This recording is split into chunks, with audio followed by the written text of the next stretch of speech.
So, welcome to the Mirror in the Stall podcast as Soul Story Edition.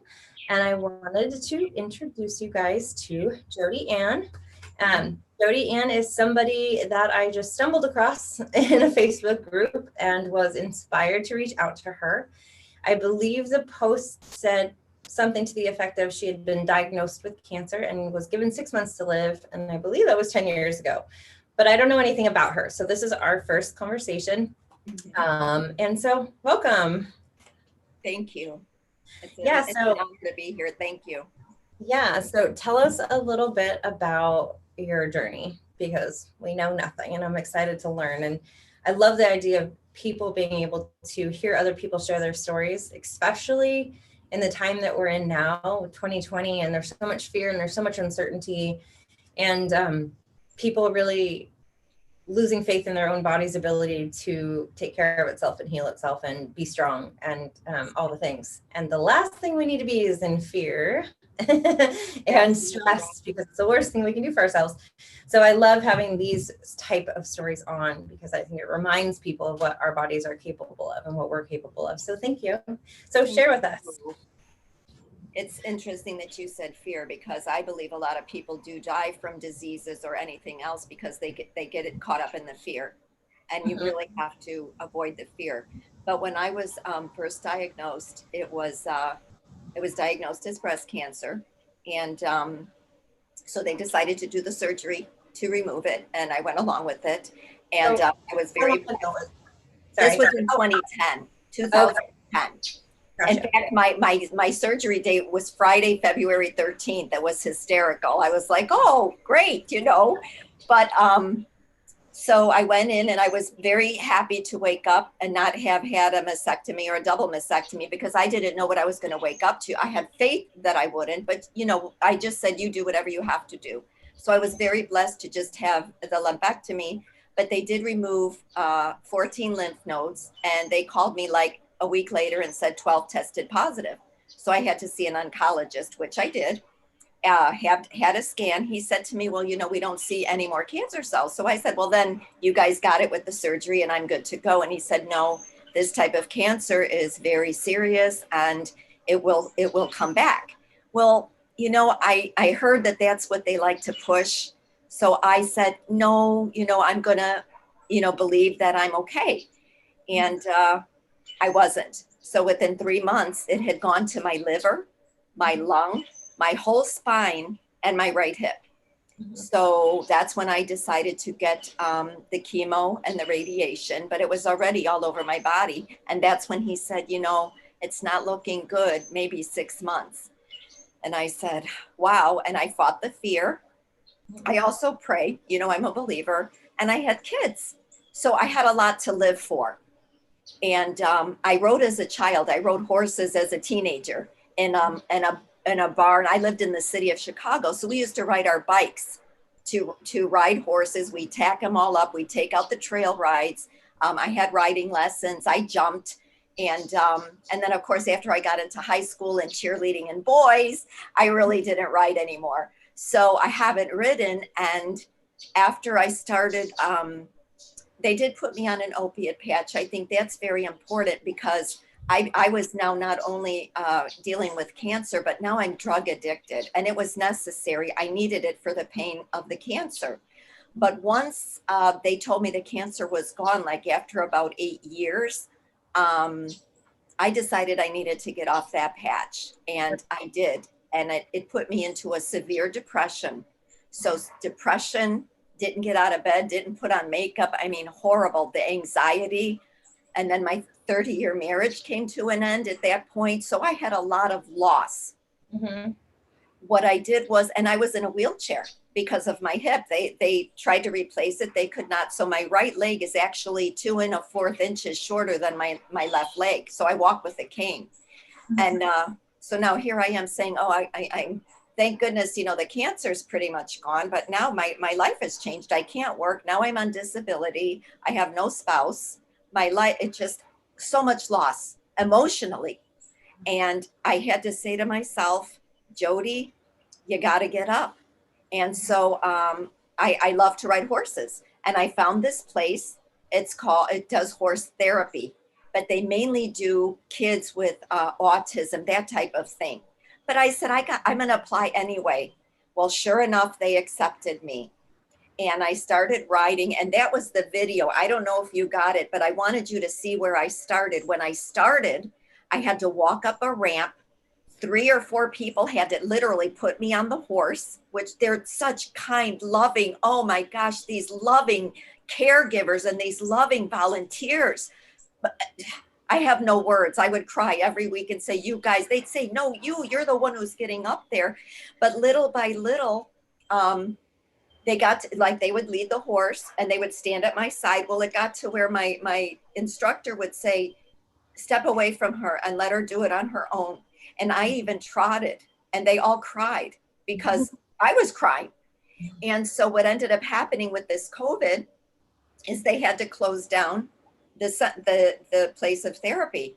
And I was very saddened. Well, my instructor called me up and she said, I would like to continue you. Would you come to my home? Mm-hmm. Whoa, you don't have to ask me twice. So I've been going to her home and taking lessons. No more, nobody's leading me.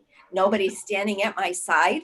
And I am riding. Today I did a posting trot and I started doing it. She said, stop. Are you okay? How is your hip feeling? And I said, I don't know if I could do this. She said, you can do this, Jody. You can do this.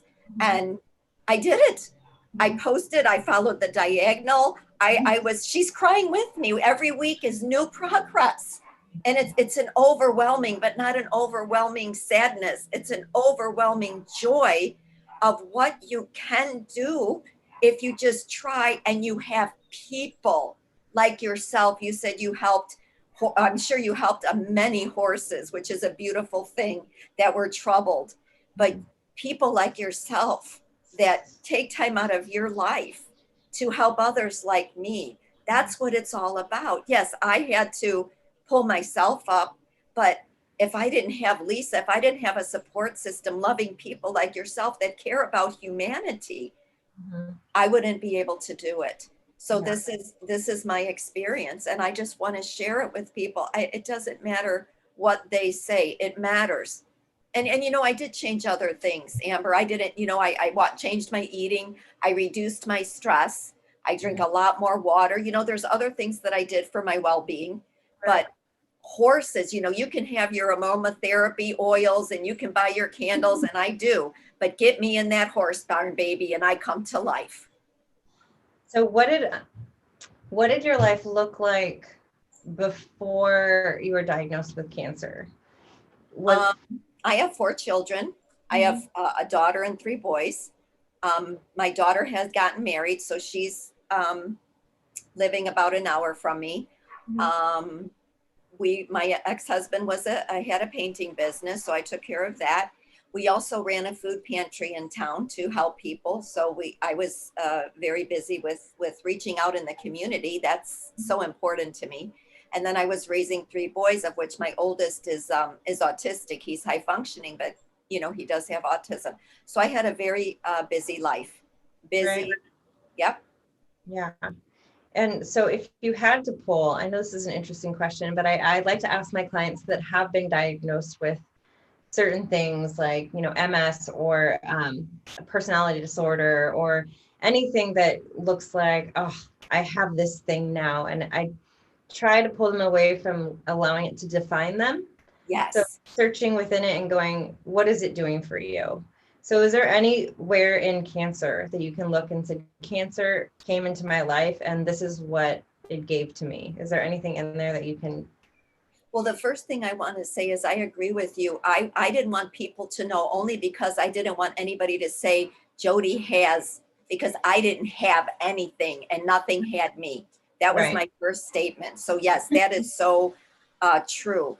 Also, mm-hmm. When I would get the chemo, I would see in my mind Pac-Man. You may be too young to remember, but the game. Oh, I love Pac-Man. That's one of my favorites. Okay, so in my brain, I saw the medicine eating every cancer cell in my body, because the mind is so powerful. Even mm-hmm. the Bible says, as a man thinketh in his heart, that's how he's going to be. So the getting a hold of your mind. Yeah. So cancer has wow, it's done a lot of things. It showed me that I can overcome fear in a great way, more than I ever thought. And I don't think there's nothing more fearful than being told by a professional who knows what they're talking about, you may not make it. Right. So you cannot, you hear him, you respect their position as a doctor, and I respect him greatly. He's become a dear friend, but I had to say inside of myself, okay, that's what they're saying, but Mm-hmm. I've got to push through this, and you build up strength on the inside of yourself that you didn't know you had. Right. And I did a very, very strong soul search, very strong. When I was those, for 2 years, I was in a bed. I went Right. and got cancer treatments and I came home. I didn't get dressed. I hardly ate. But boy, did you go on a soul search and you find those things. Mm-hmm. For some people, maybe they know how to deal with them. I had a wonderful counselor who helped me through. I did take some antidepressants and some anti anxiety when I needed it. But I have to say that it was my connection with, my, how I don't like to say it. Everybody needs to find it theirself. But for me, it was the Lord. And Mm-hmm. he helped me to review, Mm-hmm. forgive. Forgiveness is so huge. I Right. had to forgive, even if the people are not around anymore. Mm-hmm. I forgave. And I'm not a harsh person. I don't hold things, but when you get that feeling and you say, oh my goodness, I must still have something there. So it helped me to learn to forgive. I totally pick my battles and I don't have any because why? For what? It's such a waste of energy. I Mm-hmm. want my energy to, and my prayer is that I have an adventure every day. Today I'm having two. I trotted and I'm getting to talk to you. So I got doubled up on today. And my other prayer is that anybody I meet or talk to, wherever they are in life, and I don't care who they are, I want us to come away having enhanced each other, having encouraged each other, strengthened each other. And if that person is in a place, whether they're drug addicted, in a bad place in life, I don't know. I don't want to stereotype anything, but for whatever reason, if they can't encourage me, I'm going to encourage them anyway because I've got enough to Mm-hmm. share. Right. Yeah, it was so going back to that point you said about forgiveness, and then when you feel it, I talk a lot about I do some sessions on the weekends, and they're called mirror sessions, and we do like a guided meditation and journaling with the horses loose, and we talk a lot about where do you feel it, where won't we do during the meditation, I have people allow a color to come to them, and we allow it to flow through, and kind of like a scan, and like where do you feel like it won't flow, where is there resistance, and Blockage. to tap into that spot and say, what do I need to know about where this is? Because I feel like your body intuitively knows things that your mind will kind of You're bypass. right. Yeah. And kind of thinking, well, emotions, how do you know you're feeling an emotion? Well, because you feel it in your body, like it's a sensation.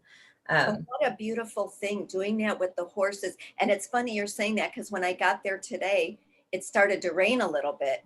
So she had me stand in the next stall from the horse that, I was going to ride because she's so safety oriented. But I watched her try to get all the horses into their stalls because they're out, and just seeing them running and jumping and bucking and, oh, that freedom and such, you're making me so happy that you're doing what you're doing to help people and you're using horses to do it.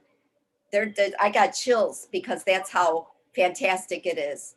Yeah, it feels really good. Um, and, as far as the horses, what they bring to it, it's something very different than what, I love, what I'd said before is I love having people share their stories because it's that connection and that community that people are really missing right now. And it's one thing to have that, but it's like a next level thing for some reason to have that horse, come in when you're in the middle of this profound realization about yourself, and have them come and like reassure you, oh yeah, you're on the right path, and so can you think of why horses for you? Like, can you identify for you specifically what it is about horses that can kind of do that for your nervous system. You know, I always talk about, well, your nervous system runs everything, right? And your mind and your stories are what signal what nervous system you need to be in. And when you are in that, you know, rest, relaxation, restore, your body can actually function properly and, you know, and heal itself. And the horse's ability to help you co-regulate your nervous system when you're in their presence, for me is kind of like this mystical almost thing where you don't know why they're so special, but they are. Yes. So Yes. in the healing process, right? So I'm always curious for people, why I know there's so many hobbies you could have picked up, right? You know, in the meantime, but you picked horses. And so can you identify, like, what was it about horses for you that kind of drew you towards them? Yes, it was very much more for the emotional because I knew I could rely on them to handle my physical, whatever I could do or not do. I trusted horses already because they're like the most awesome animal that exists. So just getting to the barn and the smell is aromatherapy for me. And then Right. connecting with the horse, they would allow me to brush, to make that connection. So I remembered how the the curry comb first, and then the soft brush and the hard, I remembered, and just, communicating and making that connection, but then also being on their back, um, their rhythm, there's a rhythm. And your body, if you just relax and you're not tense, because I would come very tense and she would tell me, Jody, breathe.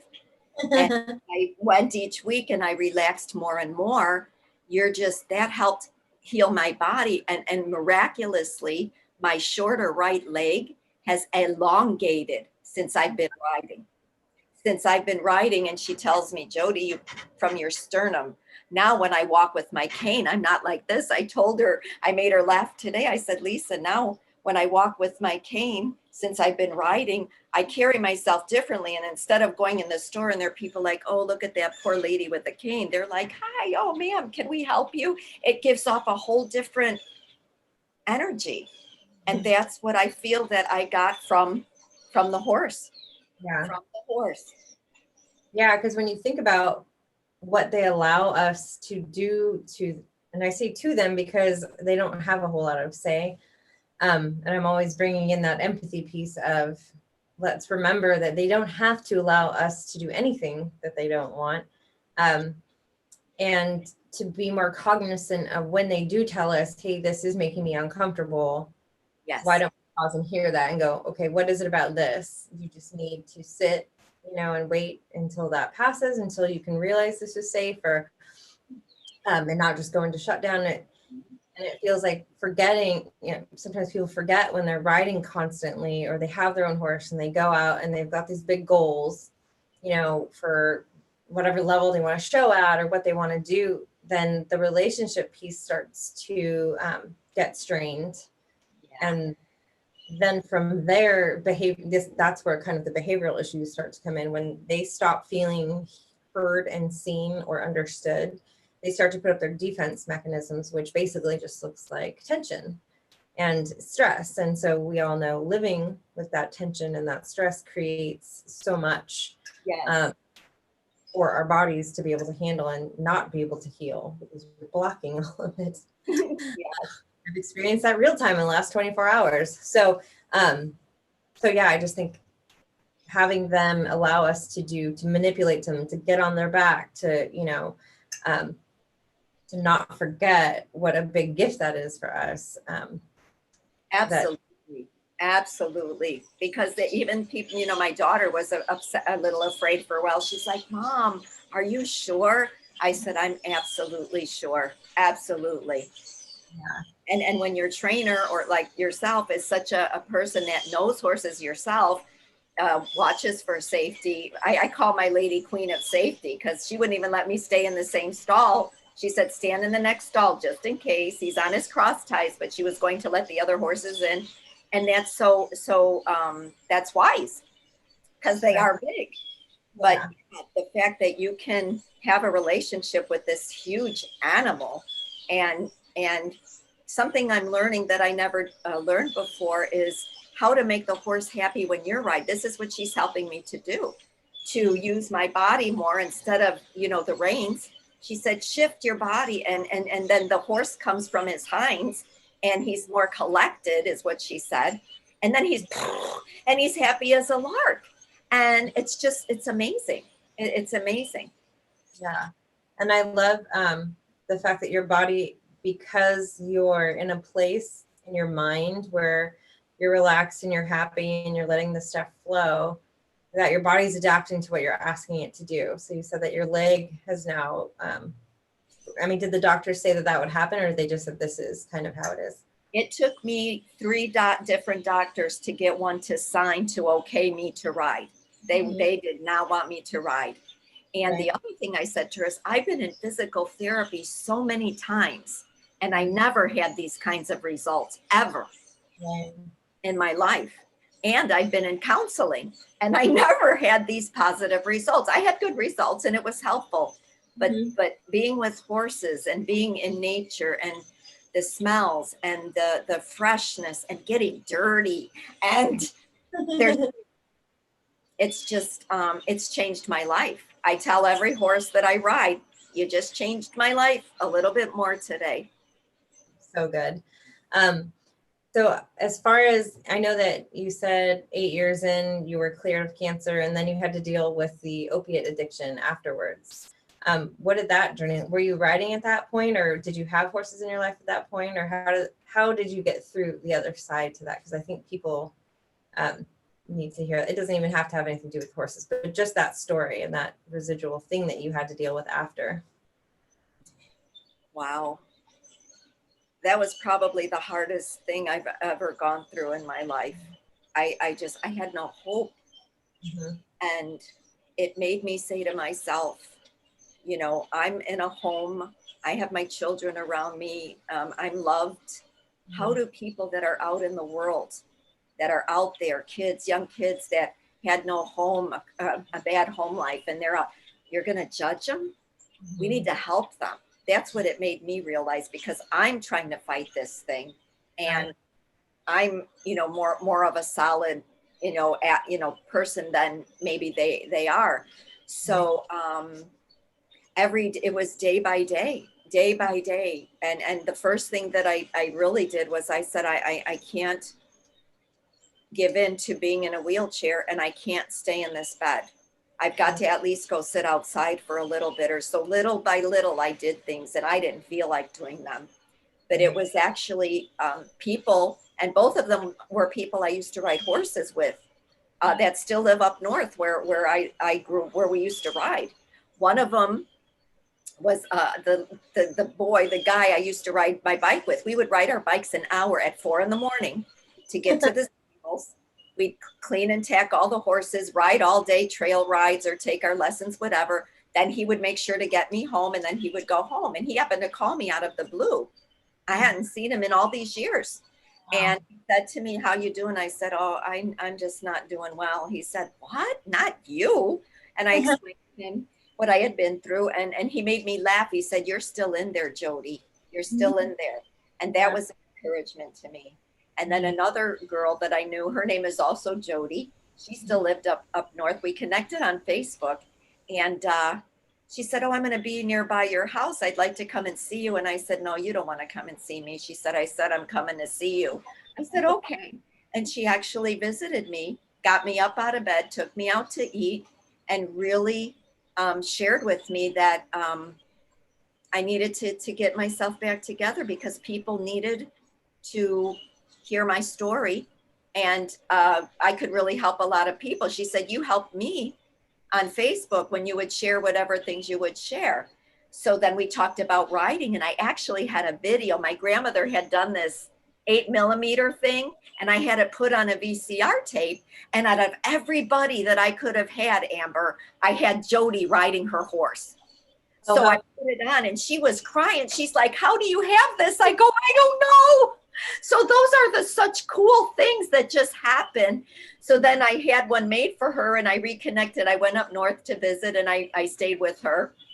And it just was a really neat thing. But then when I started riding again, I mean, they're all, they have a group, it's called Happy Day. It was Happy Day Stable. So they have a little Facebook page and they're all like ecstatic that, you know, that I'm riding again. And one of them is, she helps bereave children that are going through bereavement in Wow. Michigan. And so I think, gosh, and she can get, I don't know how you can get kids that are in that kind of a place without some kind of an aid. And what a great aid is horses. Right. Phenomenal. You're Yeah. amazing what you do. I'm so grateful that I got to connect and hear what you do and how you help horses and people. Wonderful. Yeah, it's really fun. I feel like I just had a conversation with a client of mine who has been working with me for a little over a year, and she said, "Well, I got put into a meeting where I had to lead people." She's like, "I got to be the Amber." She's like, "It was really satisfying. It feels really," and I was like, "Yeah, you guys think I'm just doing this for you? Like, this is great for me. I feel I get just as much healing being able to facilitate this stuff for people as, you know, we say that a lot about some of the horses that we use in the mirror sessions. I usually use my main three, but sometimes we'll mix in horses that initially when they started training were very shut down, very nervous, and they get the healing because they get to spend time in an arena with people that have no agenda for them. They just are existing just like they would probably choose to do, you know, in the pasture with each other. And because of those, you know, sessions that they get to experience, the horses actually start to kind of let their guard down, because it's not necessarily meaning every time I'm around a human, there's all these expectations and there's all this stuff we have to do. It starts to become, oh, sometimes I just get to hang out with them and be a horse and do what I would want to do, but with people, you know, it's Yeah. to, you know, what does a healthy relationship look like? You know, it doesn't mean everyone has to like the other things, but, you know, at some point, like, Yeah. I'm doing what the other one wants to do. Wow, that is so neat. Do you ever video any of your sessions or anything, or it's because of privacy you can't? Yeah, I mean, I video what's happening, but I don't necessarily video what's being said, because that does the piece, right? So there's some visual that you get to see, like what it looks like when people are sitting, or I integrated a lot of movement into it. My two horses that were new at this kept backing into people, you know, and it's not even had them since they were babies. It's not a behavior that they even do in their stall or ever. And I was like, I don't know what, you know, and people are laughing because they're like, what is going on? I'm like, I have no idea.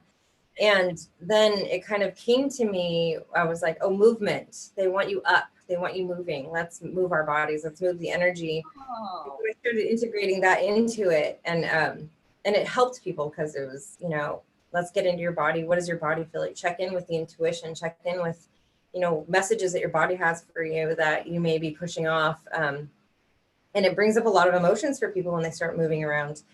And so it was interesting. So it kind of taking the guidance from the horses at the same time of how do I lead this session. I've gotten comfortable not knowing. I never know what I'm going to do, and I'm totally fine with that because they really take the lead sometimes, and it's meaningful. There's one story I'll share. We had a couple, and I did post this with his permission, a couple that had lost their home, and he, in the meditation, we go through a scan of the body, you know, where won't the energy flow? And my horse had come over, and my older son was taking pictures, and he had actually got a picture of the moment where during the meditation, when we were doing the scan, the horse came over and was just sniffing up and down his calves. And I was like, that's interesting. And when we, you know, came together to share, he had said, I've been waking up with really bad leg cramps in my calves. And right when I was thinking about that, the horse came over, you know, and talking about, you know, those fight or flight instincts that kick in. And but when people choose, or don't choose, but when people's bodies go into that freeze mode, you know, that cycle doesn't get completed, so it gets trapped in the body.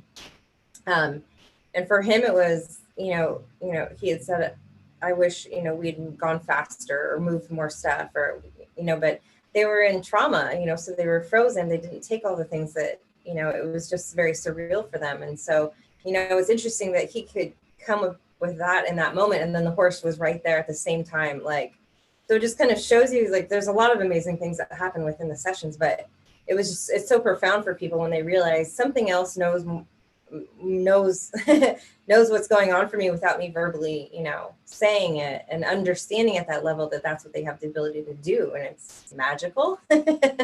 um, so yeah, it's been an interesting journey, but they are so powerful. And when I've done this work now, I realize that to what level that they have um, the ability to point that stuff out for us, and then also their ability to help us co-regulate our nervous system so that the healing can then step in. um, I feel really grateful that I have this little herd of horses that I have to be able to, and then I have client horses that I'll pull in and use too. So, I have all these resources that are around for me. Yeah, to help other people. And that's so beautiful. God bless you for doing that. And I have to say, I don't need counseling anymore. Yeah. I don't need physical therapy. I just need to ride. That's my healing. That's it. Yeah. And when you really break down what is healing, it's just your body being able to come into that balance and homeostasis, just so it can do that and keep it healthy and keep the flow. And really, that's just pressing the brake on the stress and anxiety and the worry. Where do you find that? Where do you find the space to press on that brake so you can just be, and then your body takes care of the rest of the stuff. So it's really great to hear your entire story and all the the people that you got to meet and these new connections that you have. And I can't. I'm going to go on your page now and see your different things. I haven't been able to do it, but I'm going to share it with people. I think people can even watch and be healed just from watching other people do it and get their healing.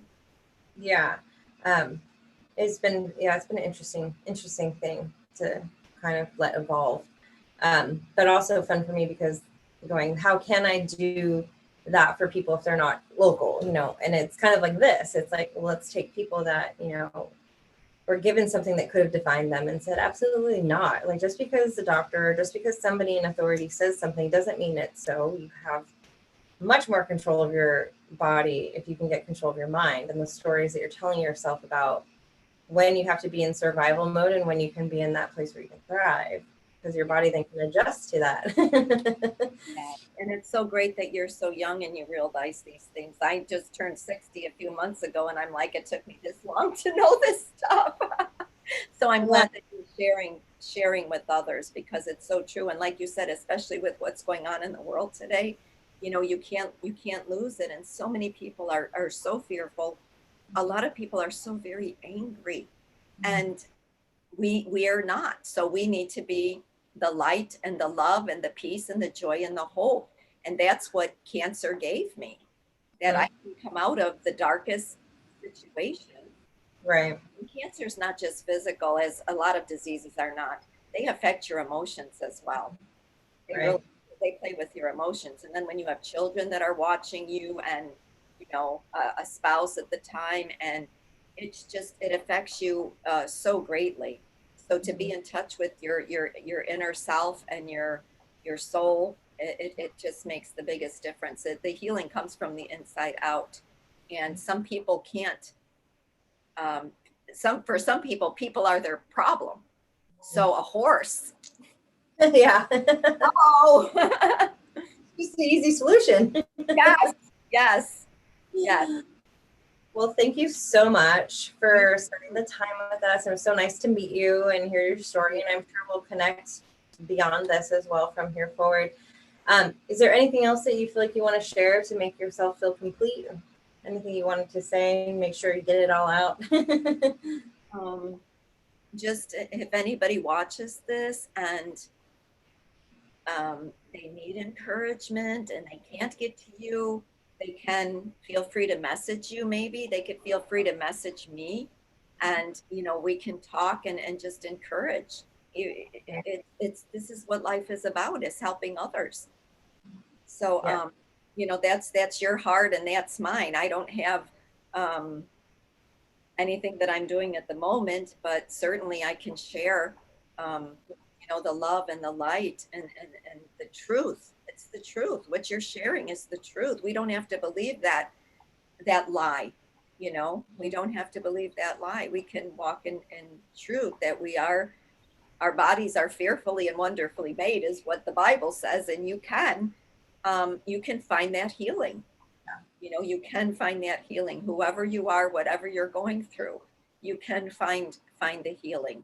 And horses, go drive in your country, wherever you live, go drive in the country where it's not the city, and look at those magnificent animals running, and their manes flying in their tails, and then stopping abruptly. Or if you go to a fence and they come over to you, what is it? What is that? It's like they have the whole pasture and they just come over to say hi to you. It's a beautiful feeling.